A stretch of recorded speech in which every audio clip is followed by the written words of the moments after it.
I don't know this person. Those 5 words hit me like a physical blow. I stood there in the school parking lot, my Costco uniform still on from my morning shift, watching my 15-year-old daughter Emma turn her back on me in front of her friends. The other parents stared, some with pity, others with curiosity. I clutched my car keys tighter, feeling the weight of every judgment, every whispered comment. I had come straight from work to attend her parent-teacher conference, excited to hear about her progress, proud to be involved in her life. I never imagined that the uniform I wore with dignity, the same uniform that put food on our table and kept a roof over our heads, would become a source of such shame for my own daughter. The silence stretched between us like a chasm. Emma's friends giggled nervously, unsure of what they had just witnessed. I wanted to reach out, to remind her of all the nights I worked overtime to buy her the clothes she wanted, the phone she carried, the life she lived. But instead, I stood frozen, watching the daughter I had sacrificed everything for pretend I was a stranger. In that moment, I realized that somewhere along the way, I had lost not just my daughter's respect, but perhaps my own sense of worth. If you've ever felt invisible or ashamed of who you are because of someone else's expectations, stay with me. If my story touches your heart, please like and subscribe and let me know where you're listening from. Sometimes the people we love most are the ones who need to learn what real value means. I became a single mother when Emma was just 3 years old. Her father walked out one Tuesday morning, leaving behind a note that said he needed to find himself and a stack of unpaid bills. I remember sitting on our apartment floor, holding Emma in my lap, wondering how I was going to make it through the next day, let alone the rest of our lives. The job at Costco wasn't glamorous, but it was honest work. I started in the food court, serving pizza and hot dogs to families on weekend shopping trips. The pay was decent, the benefits were real, and my coworkers became like family. I worked my way up to the sales floor, learning every department, every product, every way to help customers find what they needed. Emma used to be proud of me. When she was little, she'd tell her friends that her mommy worked at the big store with all the good stuff. She'd brag about the free samples I'd bring home, the employee discounts that let us buy her school supplies and birthday presents. She understood, even at that young age, that we were a team, just the two of us against the world. But something changed when she started high school. Suddenly, she was surrounded by kids whose parents were doctors, lawyers, business executives. She heard about family vacations to Europe, designer clothes bought without checking price tags, college funds that had been growing since birth. Our small apartment, our careful budgeting, our simple pleasures, they all started to feel inadequate. The first sign was when she asked me to drop her off a block away from school. "It's easier for traffic," she said, but I saw the way she looked around nervously, making sure none of her friends saw my old Honda Civic. Then came the requests to skip school events where parents were invited. "You're always working anyway," she'd say, which was true, but it still stung. I tried to understand. Teenagers are supposed to be embarrassed by their parents. It's practically a rite of passage. But this felt different. This felt like shame, deep and cutting, directed not just at what I did, but at who I was. The parent-teacher conference was supposed to be different. Emma had been doing well in her classes, and I wanted to meet her teachers, to be involved in her academic life. I had requested the afternoon off, something I rarely did, because this felt important. I wanted to show her that her education mattered to me, that she mattered to me. When I arrived at the school, still wearing my red Costco vest because I hadn't had time to go home and change, I felt a familiar pang of self-consciousness. The other parents were dressed in business attire, their cars newer, their confidence evident in the way they walked through the halls like they belonged there. I found Emma by her locker, surrounded by a group of friends I recognized from birthday parties and sleepovers. They were talking about college plans, summer internships their parents had arranged, the kind of opportunities that seemed as foreign to me like life on another planet. "Emma," I called out, walking toward her with a smile, "ready for the conference?" That's when it happened. She looked at me, really looked at me, and I saw something die in her eyes. The recognition was there, but something else too. Embarrassment, disgust, fear that her carefully constructed image would crumble if her friends knew the truth about where she came from. "I don't know this person," she said, her voice loud enough for everyone to hear. She turned to her friends and laughed, a sound that felt like glass breaking in my chest. "Some random lady thinks she knows me." The group giggled, and Emma walked away, leaving me standing there in my work uniform, holding the folder of questions I had prepared for her teachers. I felt every eye in that hallway on me, felt the weight of their assumptions, their judgments. I wanted to chase after her, to grab her by the shoulders and remind her of every sacrifice I had made, every extra shift I had worked, every dream I had deferred so that she could have a better life.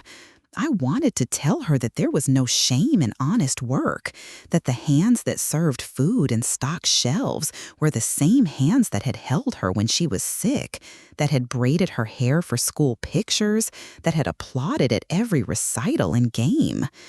But I didn't. I couldn't. Because in that moment, I realized that my daughter was ashamed of me.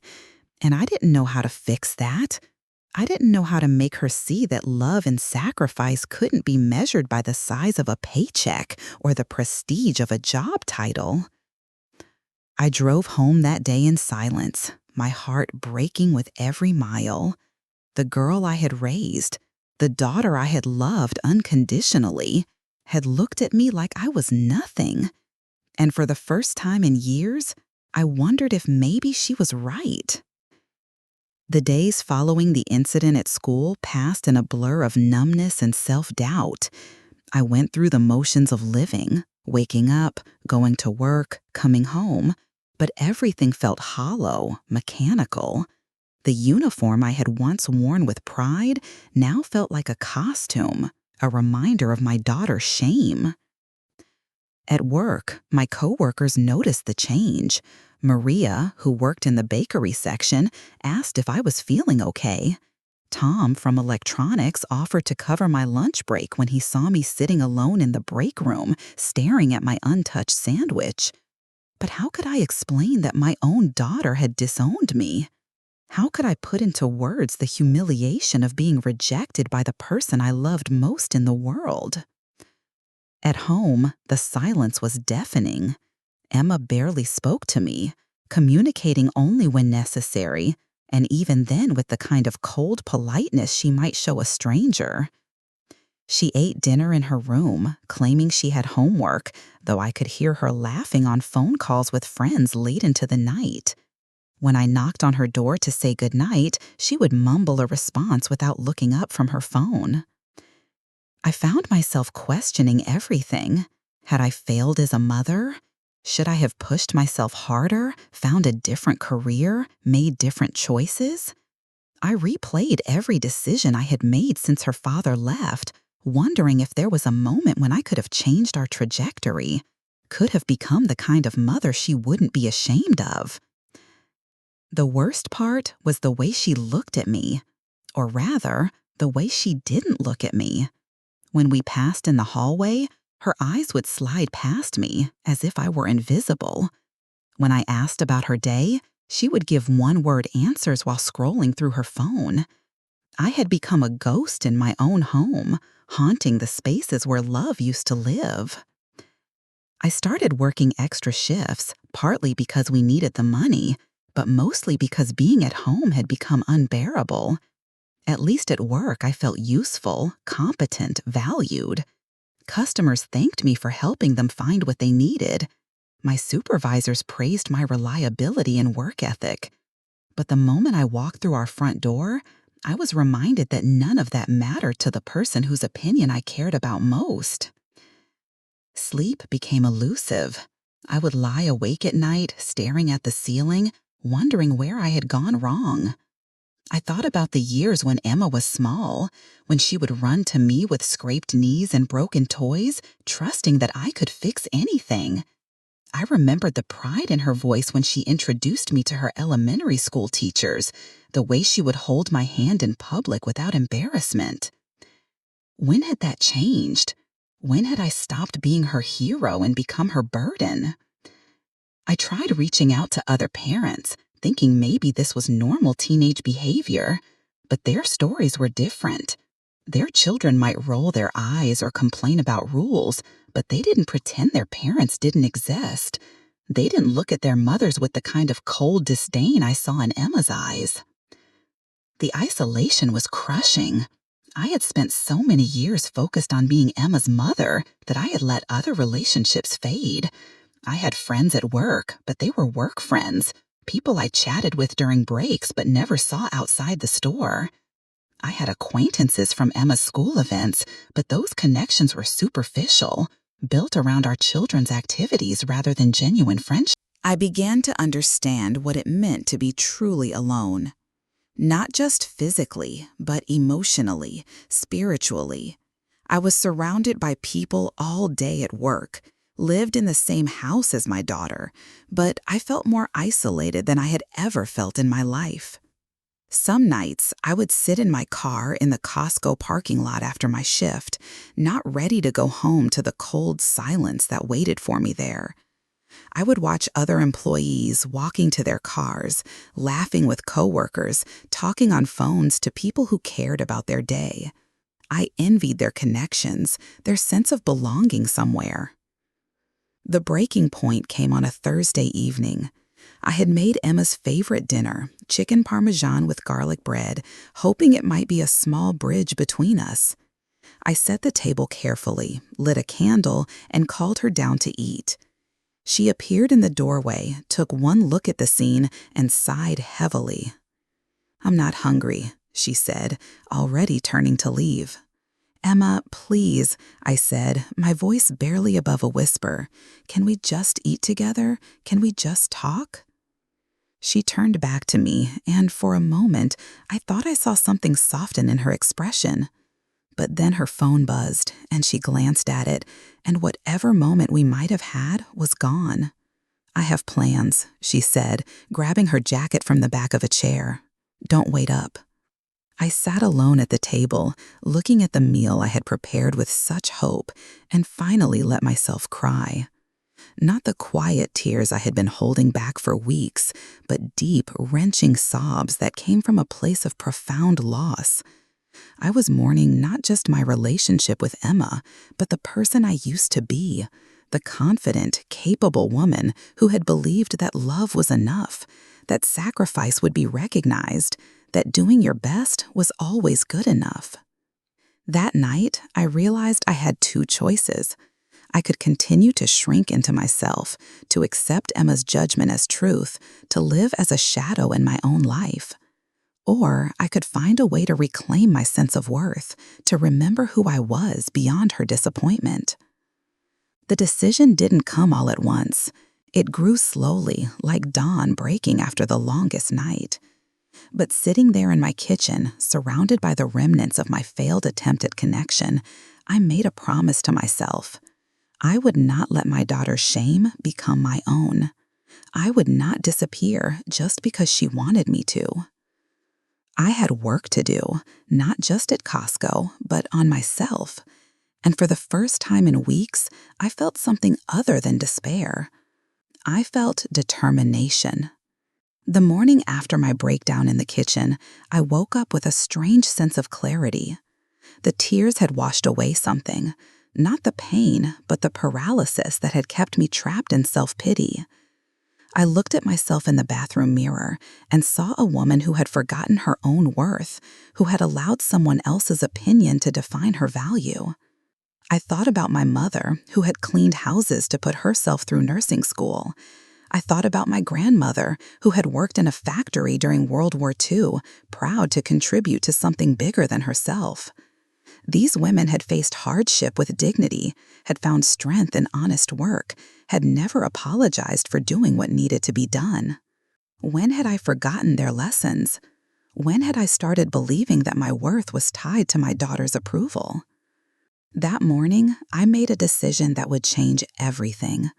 I would stop trying to win Emma back and start focusing on winning myself back. I would stop apologizing for who I was and start becoming who I wanted to be. The first step was education. I had always been smart.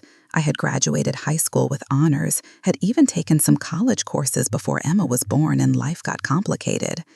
But I had let those dreams fade, convinced that survival was more important than growth. Now I realized they didn't have to be mutually exclusive. I researched online courses, community college programs, professional development opportunities. Costco, I discovered, had an excellent tuition reimbursement program that I had never taken advantage of. I could study business management, retail operations, even pursue a degree if I wanted to. The possibilities that had seemed closed to me for so long suddenly felt within reach. I enrolled in a business management course that met on Saturday mornings. It meant giving up my weekend sleep-ins, but I found myself energized by the challenge. The other students were a mix of ages and backgrounds. Some were young people just starting their careers. Others were like me, looking to advance or change direction. For the first time in months, I felt like I belonged somewhere. The coursework was demanding but invigorating. I learned about leadership principles, finance management, strategic planning. I discovered that many of the skills I had developed at Costco, problem solving, customer service, team coordination, were actually valuable business skills. I began to see my work experience not as something to be ashamed of, but as a foundation to build upon.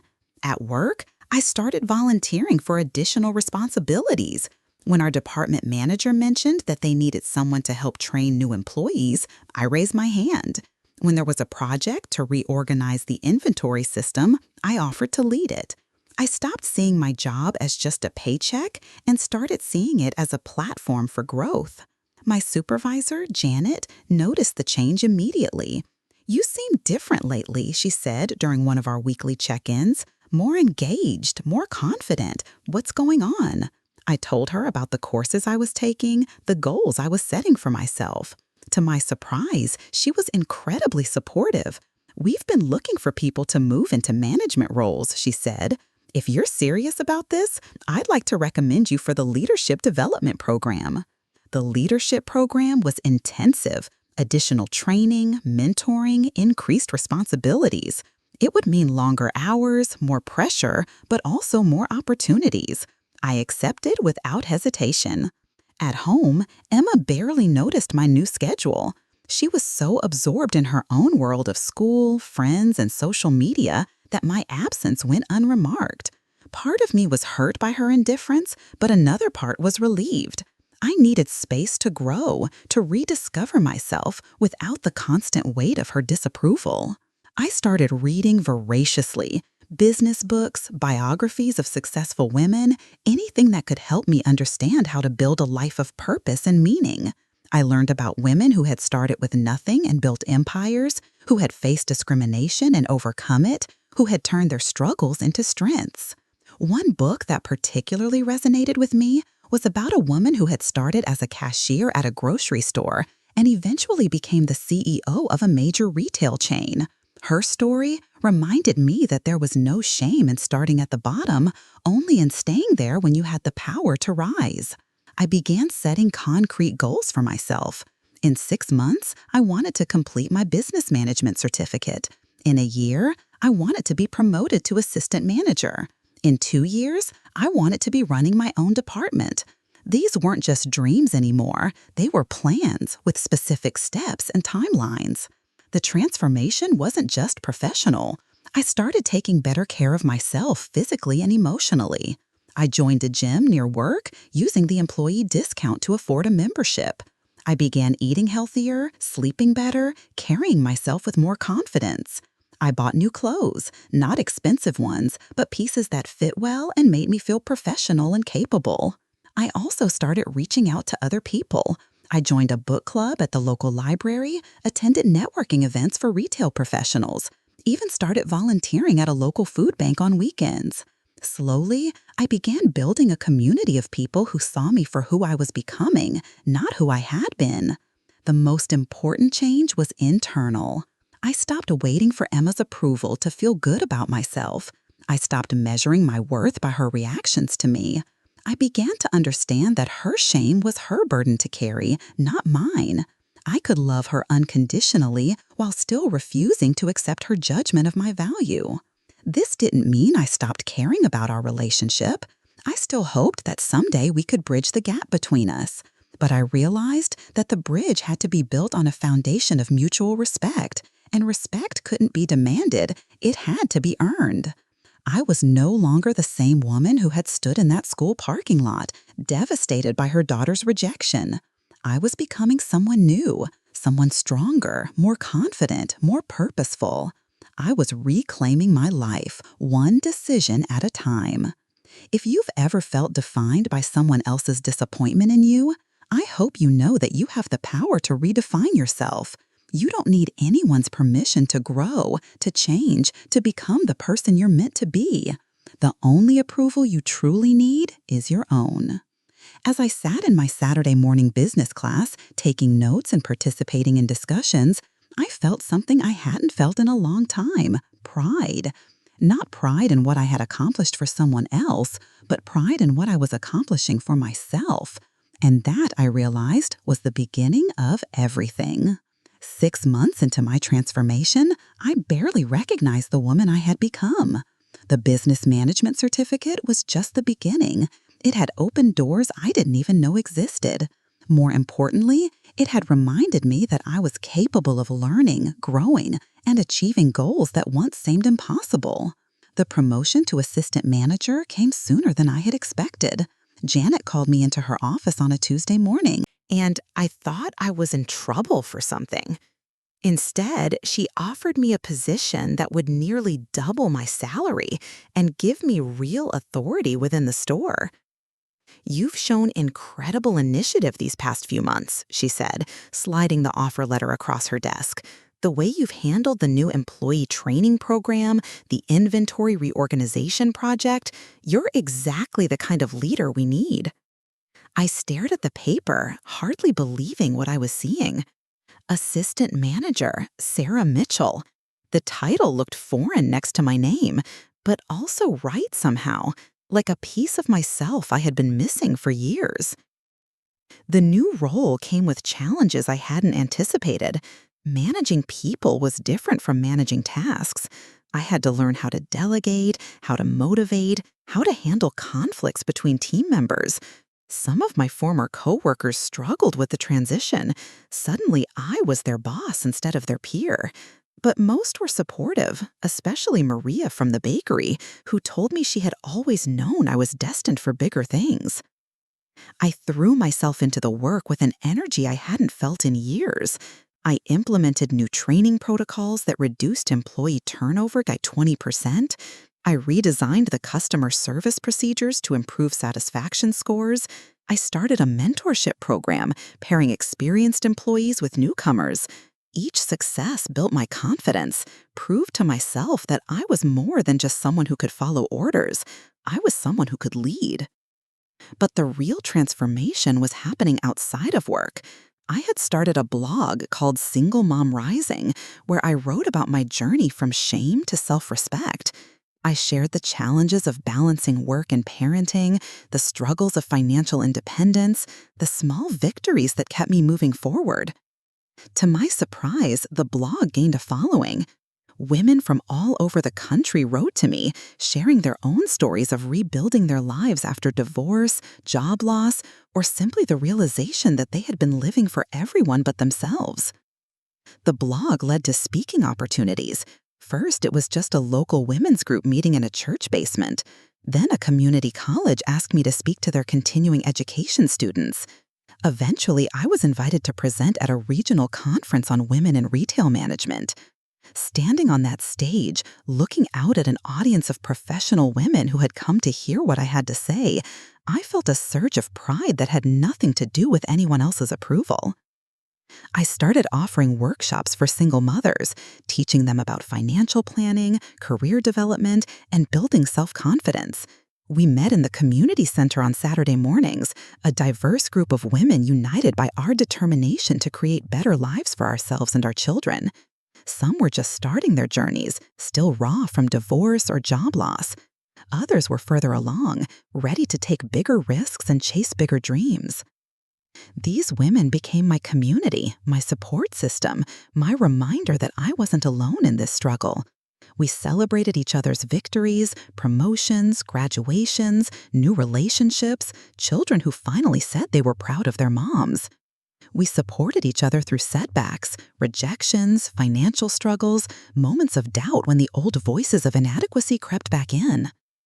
At home, Emma began to notice the changes, though she tried to hide her curiosity. I caught her reading my blog once, quickly closing the laptop when I walked into the room. She started asking casual questions about my work, pretending not to be interested in my answers. When I mentioned the speaking engagements, I saw a flicker of something in her eyes, surprise, maybe even a hint of pride, though she quickly masked it with indifference. I didn't push. I had learned that respect couldn't be demanded or manipulated.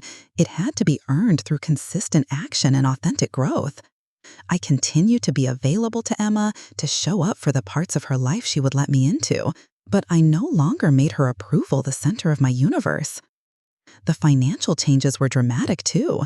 My new salary, combined with the income from speaking and workshops, meant we could move to a better apartment in a nicer neighborhood.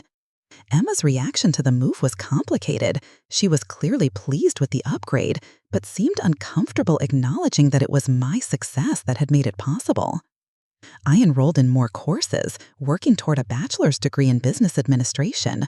The classes were challenging, especially after so many years away from formal education, but I was determined to prove to myself that it was never too late to pursue your dreams. I studied late into the night, wrote papers on weekends, and slowly watched my GPA climb. One evening, as I was working on a particularly difficult economics assignment, Emma appeared in the doorway of my home office. She stood there for a moment, watching me surrounded by textbooks and papers, my laptop open to a spreadsheet I was creating for a class project. "You're really doing this, aren't you?" she said, her voice softer than I had heard it in months. "Doing what?" I asked, looking up from my work. "All of this, the school, the job, the speaking thing, you're actually changing your whole life." I set down my pen and really looked at her. She seemed younger somehow, less certain than the confident teenager who had rejected me in that school parking lot. "I'm not changing my whole life," I said carefully. "I'm just finally living it." She nodded slowly, as if processing something she hadn't understood before.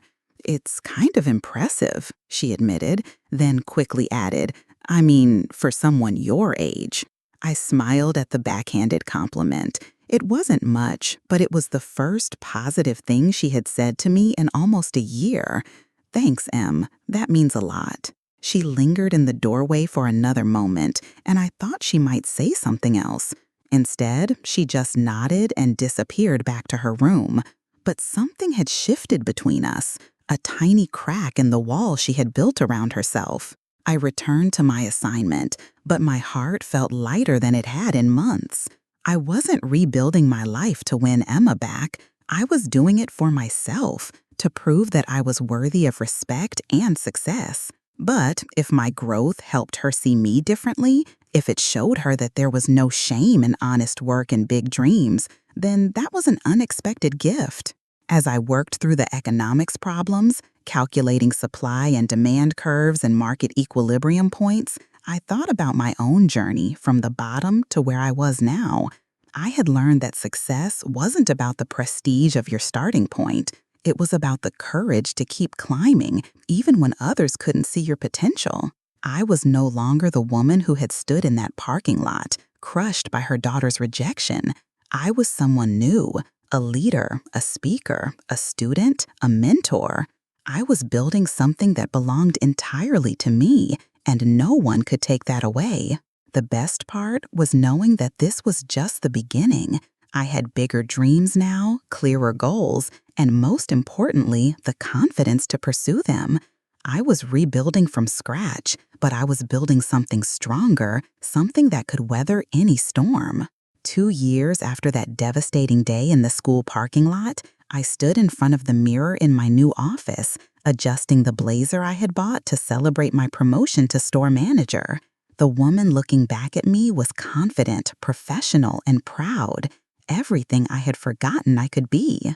The promotion had come with a significant salary increase, a corner office with windows, and most importantly, the respect of my colleagues in corporate leadership.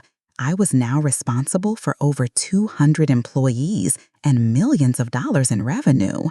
The girl who had once been ashamed to have me as a mother now had a mother who was featured in the company newsletter and invited to speak at regional management conferences. But the external success was only part of the transformation.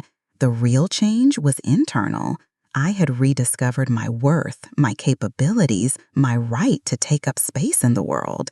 I no longer apologized for my presence or minimized my achievements. I spoke with authority, made decisions with confidence, and carried myself with the dignity I had always possessed but had forgotten how to access. My blog had evolved into something bigger than I had ever imagined. Single Mom Rising now had over 50,000 subscribers, and I had been approached by a publisher about turning it into a book. The speaking engagements had grown too. I was now traveling to conferences across the country, sharing my story with audiences of hundreds, sometimes thousands of women who saw themselves in my journey. The workshops I ran for single mothers had become a formal nonprofit organization. We offered everything from financial literacy classes to career coaching to childcare during our events. I had assembled a team of volunteers, other women who had rebuilt their lives and wanted to help others do the same. We had helped dozens of women find better jobs, go back to school, start their own businesses, or simply rediscover their self-worth. At home, the dynamic with Emma had shifted gradually but dramatically. She no longer pretended not to know me, though our relationship was still complicated. She had started college the previous fall, and the distance seemed to have given her perspective on our relationship and my role in her life. The first real breakthrough came during her winter break. She was home for 3 weeks, and for the first time in years, we spent time together without the underlying tension that had defined our interactions. We went shopping, saw movies, even cooked dinner together a few times. She asked about my work, my travels, my plans for the nonprofit. She seemed genuinely interested in the answers. One evening as we were cleaning up after dinner, she said something that caught me completely off guard. "Mom, I need to tell you something," she began. I've been thinking a lot about what happened in high school, about how I treated you. I was wrong. Really, really wrong. I stopped loading the dishwasher and turned to face her. This was the conversation I had hoped for but never expected. I was so caught up in what other people thought, she continued. I was embarrassed because you weren't like the other moms, because you worked at Costco instead of having some fancy career. But I see now that I was the one who should have been embarrassed, not because of what you did, but because of how I acted. I felt tears welling up, but I kept my voice steady. Emma, you were a teenager. Teenagers are supposed to be embarrassed by their parents. It's practically a law of nature. She shook her head. No, this was different. This was cruel. And the worst part is, I was wrong about everything. You weren't something to be ashamed of. You were someone to be proud of. You were working your ass off to take care of us, and instead of appreciating that, I made you feel like you weren't good enough. The tears were flowing freely now, for both of us. You were protecting yourself, I said. You were trying to fit in, to find your place. I understand that. But you shouldn't have had to understand it, she said. You should have been able to count on me to have your back the way you always had mine. Instead, I threw you under the bus to impress people who probably don't even remember my name now. We hugged then, really hugged, for the first time in years. It felt like coming home to a relationship I thought I had lost forever. I'm proud of you now, she whispered. I'm proud of what you've accomplished, but more than that, I'm proud of who you are. I always should have been. The conversation didn't magically fix everything between us, but it was a beginning. We started talking regularly, really talking, about our lives, our dreams, our fears. She told me about her struggles in college, her uncertainty about her major, her anxiety about the future. I shared my own challenges, the pressure of my new role, the imposter syndrome that sometimes crept in, the balancing act of running a business and a nonprofit. For the first time, we related to each other as two adults navigating the complexities of life, rather than as a disappointed daughter and a defensive mother. My personal life had blossomed too. I had started dating again, something I hadn't done since Emma's father left. There was David, a fellow manager from another store, who understood the demands of retail leadership. There was Michael, a professor I had met at a conference, who challenged me intellectually and supported my educational goals. I wasn't looking for someone to complete me. I had learned to be complete on my own. But I was open to sharing my life with someone who appreciated the woman I had become. The book deal had materialized, and I was working on a manuscript that would tell the full story of my transformation. Writing it forced me to relive some painful memories, but it also helped me see how far I had traveled. The woman who had stood in that parking lot, devastated by her daughter's rejection, felt like a character from someone else's story. I had speaking engagements booked months in advance, requests for interviews, invitations to serve on boards and committees. People wanted to hear my perspective on leadership, on resilience, on the power of reinvention. I had become someone whose opinion mattered, whose experience had value beyond my own life. But perhaps the most meaningful recognition came from an unexpected source. Costco Corporate had asked me to be the keynote speaker at their annual leadership conference, where I would address thousands of employees and managers from across the country. The theme was excellence from every level, and they wanted me to talk about how frontline experience had shaped my leadership style. Standing on that stage, looking out at an audience that included the CEO and board members, I thought about the journey that had brought me there. I had started as someone who served pizza in the food court, someone whose own daughter was ashamed to know her. Now, I was being celebrated as an example of what was possible within the company, a testament to the value of every role and every person. In my speech, I talked about dignity in work, about the importance of seeing potential in every employee, about the leadership lessons that could only be learned by starting at the bottom and working your way up. I talked about my daughter, about the shame she had felt and the pride she felt now, about the journey we had both taken to understand what real worth meant. The standing ovation lasted for several minutes, but more meaningful were the conversations afterward. Employees who told me my story had inspired them to pursue their own dreams. Managers who said they would never again underestimate the potential of their frontline staff. As I flew home from that conference, I reflected on the new beginning I had created for myself. It wasn't the life I had planned when I was young, but it was better than anything I could have imagined. I had learned that setbacks could become comebacks, that shame could be transformed into strength, that it was never too late to become the person you were meant to be. I was no longer defined by my daughter's approval or disapproval, though I was grateful to have her respect. I was no longer limited by other people's assumptions about what someone like me could achieve. I had proven to myself and to the world that worth wasn't determined by where you started, but by how far you were willing to climb. This was my new beginning, built on a foundation of self-respect, hard work, and the refusal to let anyone else define my value. And the best part was knowing that it was still just the beginning. There were more dreams to chase, more goals to achieve, more lives to touch through my story. I had learned to rise, and now I was teaching others to do the same. 3 years had passed since my transformation began, and life had settled into a rhythm I never could have imagined.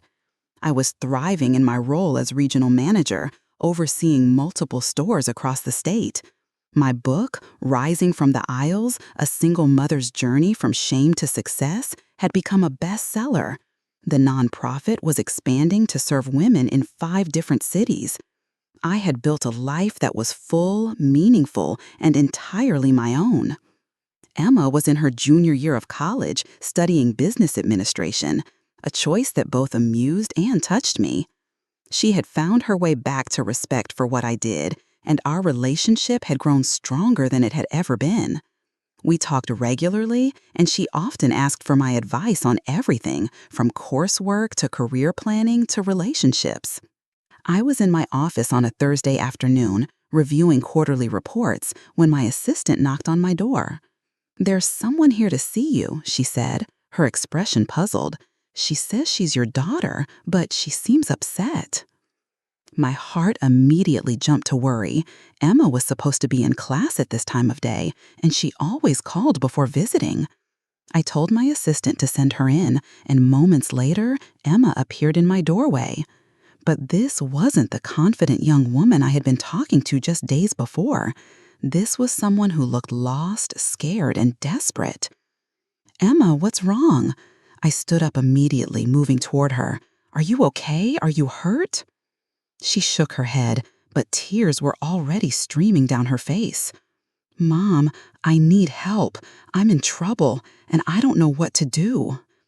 I guided her to the chair across from my desk and sat down beside her, taking her hands in mine. "Tell me what happened. Whatever it is, we'll figure it out together." The story came out in broken pieces. Emma had been struggling financially at school, more than she had let on. Her father, who had promised to help with tuition, had stopped returning her calls. She had taken out additional loans, but they weren't enough. She had been working part-time jobs, but the money barely covered her basic expenses. In desperation, she had made some poor choices, borrowing money from the wrong people, getting involved in a scheme that promised easy money but turned out to be fraudulent. "I owe them $5,000, she sobbed. "They're threatening me, Mom. They say if I don't pay by next week, they're going to hurt me. I've been so stupid, so incredibly stupid." I listened without judgment, my heart breaking for the fear and shame I could see in her eyes. This was my daughter, the same girl who had once been embarrassed to know me, now sitting in my office, desperate for the help of the mother she had once rejected. "First things first," I said, my voice calm and steady. "You're safe now. We're going to figure it out together, and you're going to be okay. But I need you to tell me everything, every detail, every person involved, every dollar you owe." As she talked, I took notes, asked questions, and began formulating a plan. The business skills I had developed, the leadership experience I had gained, the confidence I had built, all of it came together as I shifted into problem-solving mode. "Here's what we're going to do," I said when she finished. "I'm going to pay off the debt, not as a loan, but as a gift. You're my daughter, and I'm not going to let anyone hurt you. But this comes with conditions." Emma looked up at me, hope and apprehension warring in her expression. "You're going to transfer to the state university here at home," I continued. "You'll live with me, and you'll work part-time at one of our stores. You'll learn the business from the ground up the way I did. You'll understand what it means to earn every dollar, to treat customers with respect, to find dignity in honest work." "Mom, I can't ask you to—" "You're not asking," I interrupted. "I'm offering. But this is the last time I bail you out of a situation like this. From now on, you're going to learn to stand on your own 2 feet, to make smart decisions, to understand the value of money and hard work." She nodded, tears still flowing. "I'm so sorry, Mom.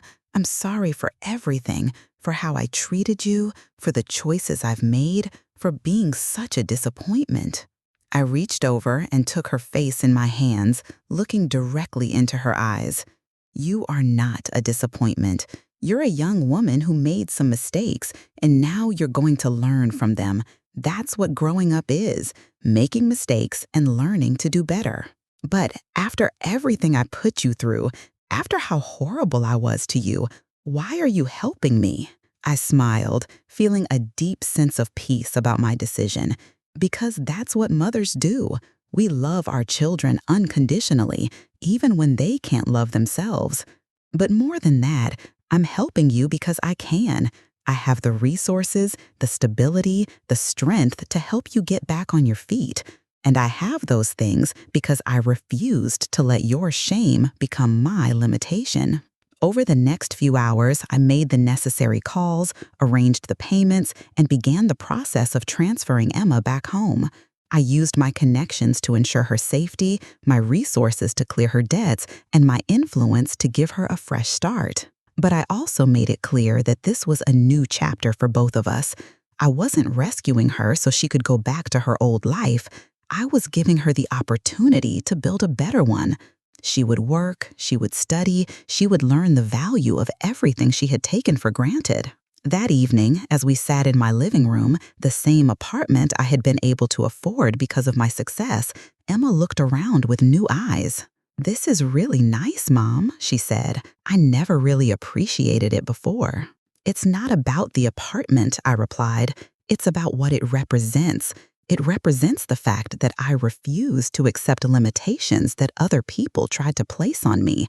It represents the choice to build something better even when it seemed impossible." She was quiet for a long moment. "I want to learn," she said finally. "I want to understand what you understand, to be strong the way you're strong. I want to make you proud." "You already make me proud," I said, "not because of what you achieve, but because you're willing to grow, to change, to become better than you were yesterday. That's all any of us can do." As I watched Emma settling into her old room, unpacking the few belongings she had brought from college, I reflected on how dramatically our roles had shifted. The daughter who had once been ashamed of my work was now going to learn that work firsthand.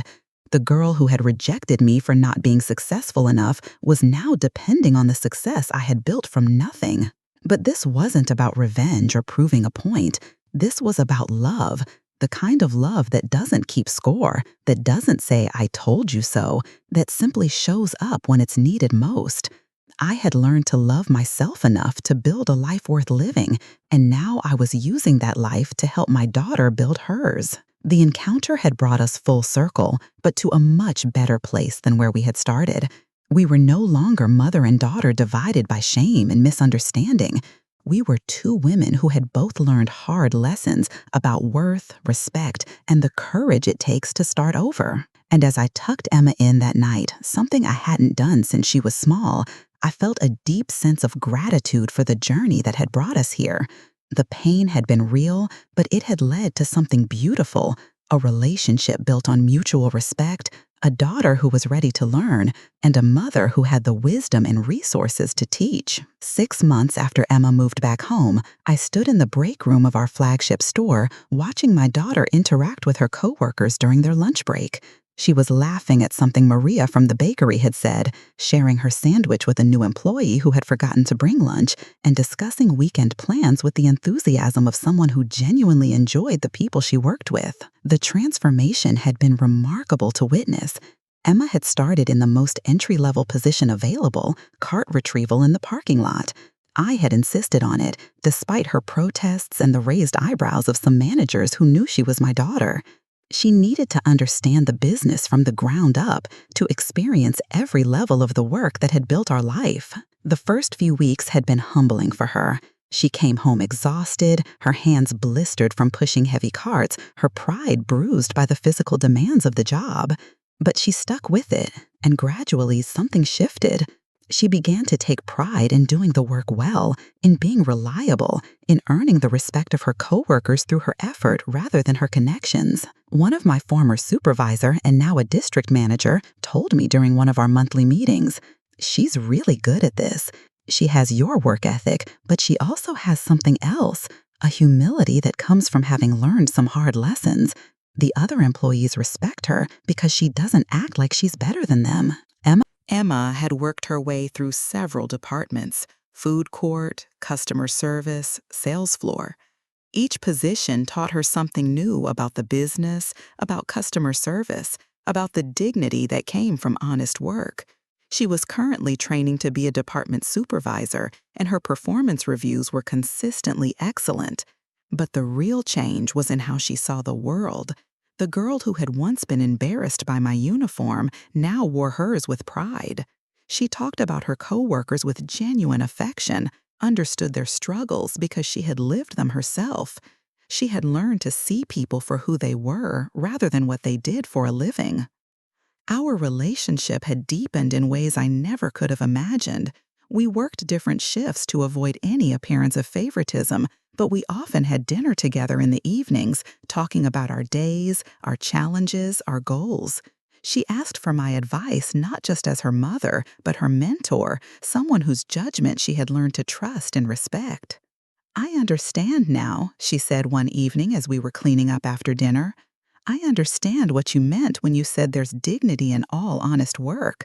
I used to think that dignity came from having an impressive job title or making a lot of money, but it doesn't, does it? It comes from doing whatever you do with integrity and pride." I smiled, remembering the years when I had tried to teach her this lesson through words rather than experience. "Dignity comes from knowing your own worth," I said. "It comes from refusing to let other people's opinions define your value. It comes from understanding that every job, every role, every contribution matters." She nodded thoughtfully. "I think about the people I used to look down on, not just you, but anyone who worked in service jobs or retail or manual labor. I was such a snob, and I didn't even realize it. I thought I was better than them because of where I went to school or what my plans were. But I wasn't better than anyone. I was just ignorant." The conversation reminded me of how far we had both traveled. Emma was completing her degree through online courses while working full-time, maintaining a 3.8 GPA while learning practical business skills that no classroom could teach. She had plans to continue moving up within the company, but she also talked about other dreams, maybe starting her own business someday, or working in nonprofit management, or even writing about her own journey of learning to value honest work.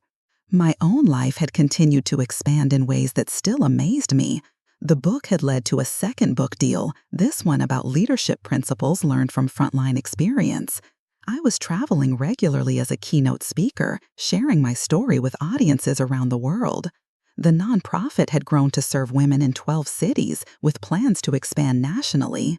But perhaps the most meaningful recognition had come from an unexpected source. The state university had offered me an honorary doctorate in business administration, recognizing my contributions to retail leadership and women's empowerment. The ceremony was scheduled for the following month, and Emma would be there to watch me receive it. "Dr. Sarah Mitchell," she had said when I told her about the honor, testing out how it sounded. "I like it. It has a nice ring to it." The irony wasn't lost on either of us. The daughter who had once been ashamed that her mother wasn't a doctor would now be watching her mother receive a doctorate. But the real victory wasn't the title, it was the journey that had brought us to this point. I had also been invited to serve on the board of directors for a major retail industry association, the only woman and one of the youngest members ever selected. My perspective as someone who had worked every level of the business was valued in boardroom discussions about employee development, customer service, and corporate responsibility. One afternoon, as I was reviewing applications for our nonprofit scholarship program, Emma knocked on my office door. She had just finished her shift and was still wearing her supervisor vest, her name tag gleaming under the fluorescent lights. "Mom, can I ask you something?" she said, settling into the chair across from my desk. "Of course. What's on your mind?" "Do you ever regret it? The way things happened, I mean. Do you ever wish I hadn't been so awful to you, so that you wouldn't have had to go through all that pain to get to where you are now?" I considered the question carefully. It was something I had thought about often, whether I would change the past if I could, whether the pain had been worth the growth it had sparked. "I regret that you were hurting," I said finally.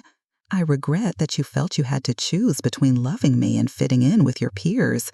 I regret that it took so long for us to understand each other. But do I regret the journey? No. I don't think I would be who I am today without having gone through that experience."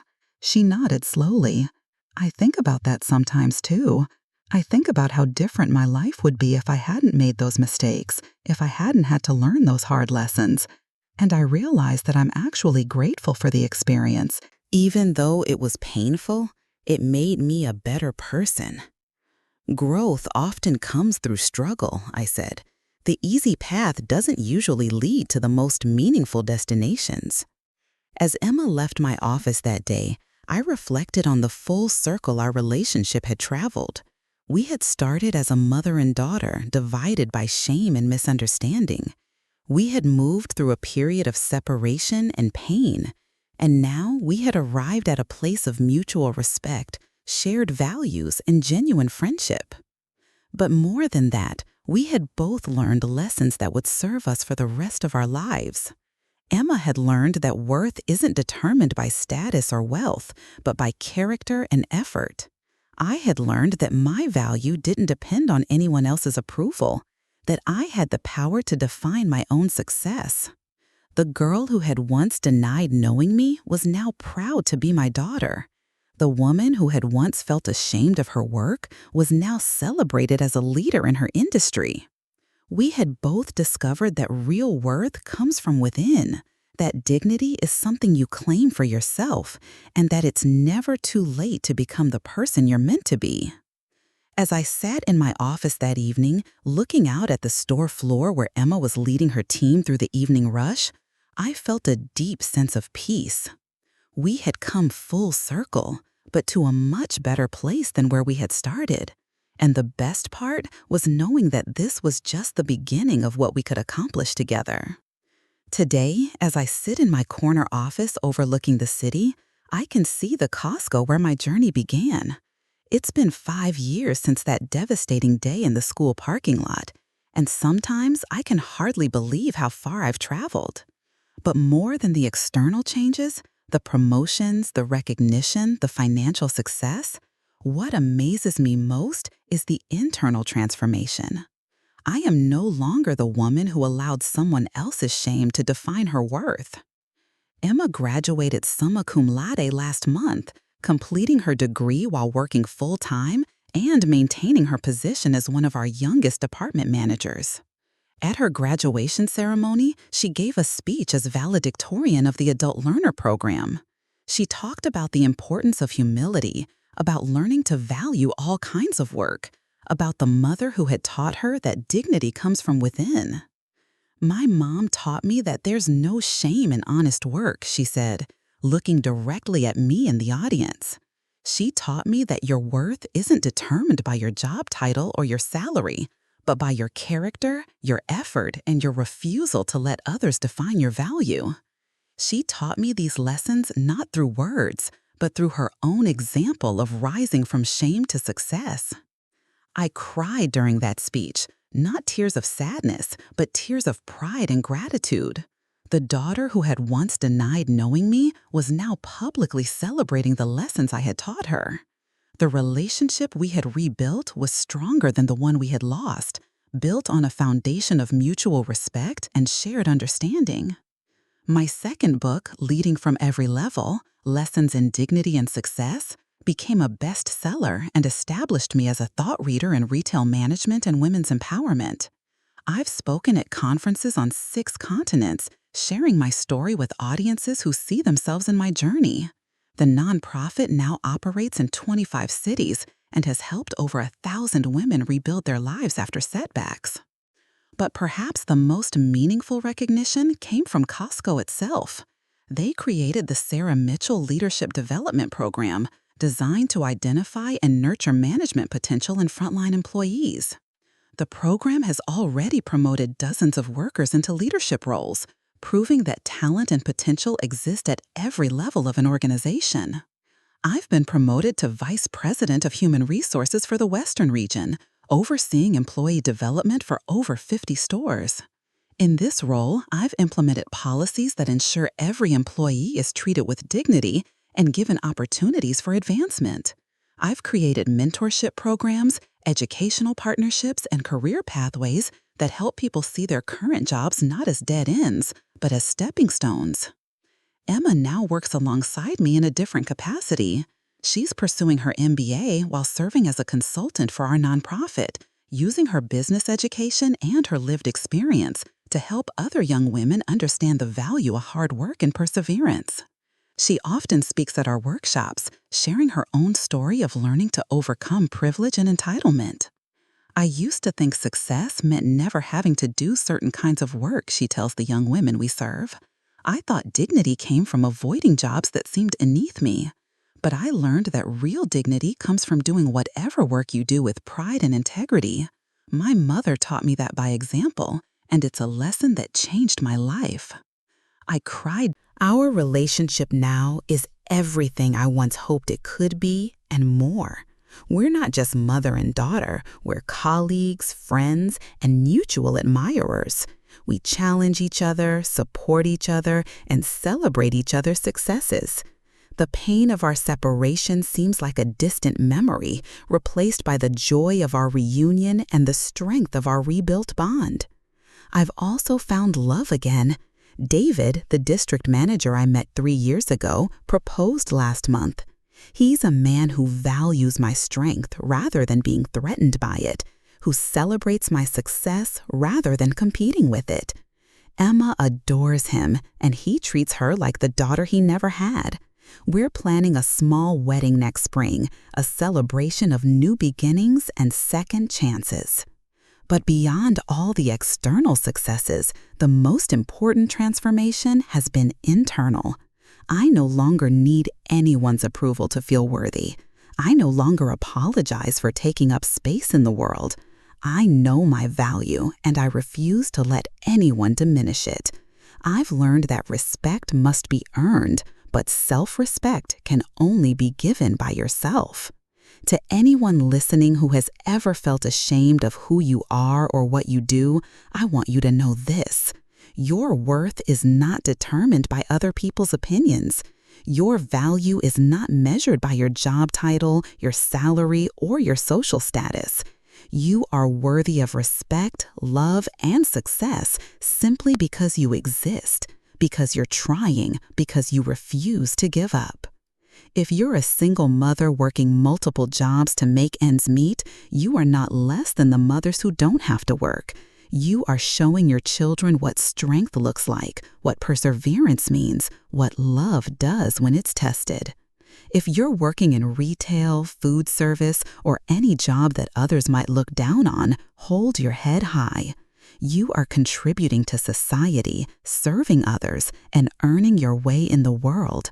There is honor in that, regardless of what anyone else thinks. If you're facing rejection from people you love, remember that their inability to see your worth doesn't diminish your value.